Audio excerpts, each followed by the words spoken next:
আর কিছুক্ষণ পরেই sports world কাপে ফ্রি ফায়ারে হয়ে বাংলাদেশের পক্ষে লড়াই করতে নামবে রেড হকস, এবং এই মুহূর্তে আমার সঙ্গে আছে বাংলাদেশের স্পোর্টস প্লেয়ার তথা free fire player Omar Faruk. তার সঙ্গে একটু কথা বলবো। ওমর ফারুক, কি অবস্থায়, কেমন আছেন? এই তো ভাই, আলহামদুলিল্লাহ। আপনার কি অবস্থা? আমিও ভালো আছি। কয়েক ঘন্টা পর, বেশি সময় নেই, জি। প্রথম ম্যাচ। সো এক্সাইটেড কেমন? এই তো ভাই, আমরা সবসময় যেরকম খেলি এরকম খেলার ট্রাই করব। অনেক বেশি এক্সাইটেড। হ্যাঁ, কি হতে পারে প্রথম দিনের ম্যাচ এত বড় একটা প্ল্যাটফর্মে? হ্যাঁ, সো নিজের কাছে প্রত্যাশা কি নিজের?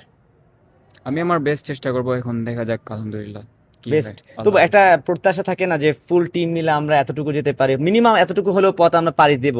সেই ধরনের টিম স্পিরিট বা টিম মিটিং এ কি সিদ্ধান্ত হয়েছে একটু জানতে চাই। আমাদের টার্গেট তো সবসময় চ্যাম্পিয়নই থাকবে। এখন আল্লাহর কাছে যা আছে দেখা যাক কি হয়। ঠিক আছে। জি। আমি আমাকে অনেকে আগে থেকে বলেছিল যে ওমর ফারুক কম কথা বলে, আমি একটু কথা বলানোর ট্রাই করব। ওমর ফারুক, মুখে অলওয়েজ মাস্ক থাকে কেন? এটার কথা বাদই দেন ভাই। কেন কেন না, আমি শুনতে চাই আজকে একটু জানো প্লেয়াররা কেন মাস্ক পরে থাকে, আমি এটা আপনার কাছ থেকে জানতে চাই। একটু আগে দেখছিলাম মাস্ক পরেছিলেন এবং মাস্ক পরে কথা বলতে যাচ্ছিলেন, কি কারণে আমি জানতে চাই। আমার একটু কমফোর্ট ফিল হয় মাস্ক পরলে। ওকে, ঠিক আছে। ওমর ফারুক, অনেকেই বলছে যে বাংলাদেশের টিমের এবারে ওয়ার্ল্ড কাপে যে কি প্লেয়ার আপনি।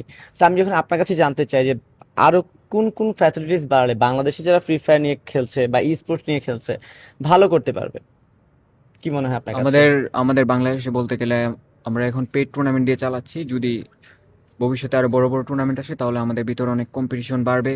এখন হুম। অলরেডি অনেক কম্পিটিশন আছে, আস্তে আস্তে বাড়তেছে। রিসেন্টলি ভালো ভালো টুর্নামেন্ট আসতেছে, এখন আস্তে আস্তে বাড়তেছে। এরকম যদি চলতে থাকে তাহলে অবশ্যই সবাই অনেক ভালো খেলতে পারবে, আর আগাইতে পারবে। ডিভাইস নিয়ে কোনো কমপ্লেন আছে কিনা? যেমন বলছিল যে ডিভাইস, আমাদের দেশে যে ডিভাইস পাওয়া যায়, আপনি যেহেতু খেলছেন, জি। তার চেয়েও তো এখন প্রযুক্তিগতভাবে আরো ভালো ভালো ডিভাইস পাওয়া যায়। ডিভাইসের দিক থেকে কি বাংলাদেশ পিছিয়ে আছে? না না, ডিভাইস ঠিকঠাকই আছে, সবাই যা ঠিকঠাকই পাইতেছে। আছে। জি। ঠিক আছে। আপনি একদমই কম কথা বলেন, এত কম কথা বলেন কেন? এমনিতেই জি, এমনিতেই। উত্তরটা এটা আমাকে দিয়ে দেওয়া লাগলো। ঠিক আছে, এখন শেষমেশ বলতে চাই যে যেহেতু কয়েক ঘন্টা পরে ম্যাচ, দেশের মানুষের জন্য কিছু বলার থাকলে বলতে পারেন, বিশেষ করে যারা ই স্পোর্টস লাভার, ফ্রি ফায়ার লাভার, ওদের জন্য। আমাদের জন্য সবাই দোয়া করবেন। এখন বাকি সব আল্লাহর কাছে, আমরা আমাদের বেস্ট চেষ্টা করব, দেখা যাক কি হয়। ঠিক আলহামদুলিল্লাহ, ঠিক ইনশাআল্লাহ। আছে ওমর ফারুক, আপনাদের জন্য অল দ্য বেস্ট। দর্শক, কথা বলছিলাম ওমর ফারুকের সঙ্গে, খুবই কম কথা বলেন, অর্ধেকের বেশি কথা আমি বলেছি। তবুও যাই হোক, খেলাটা মাঠেই হোক, কথা কম বললেও চলবে। ভালো থাকবেন জি। সবাই।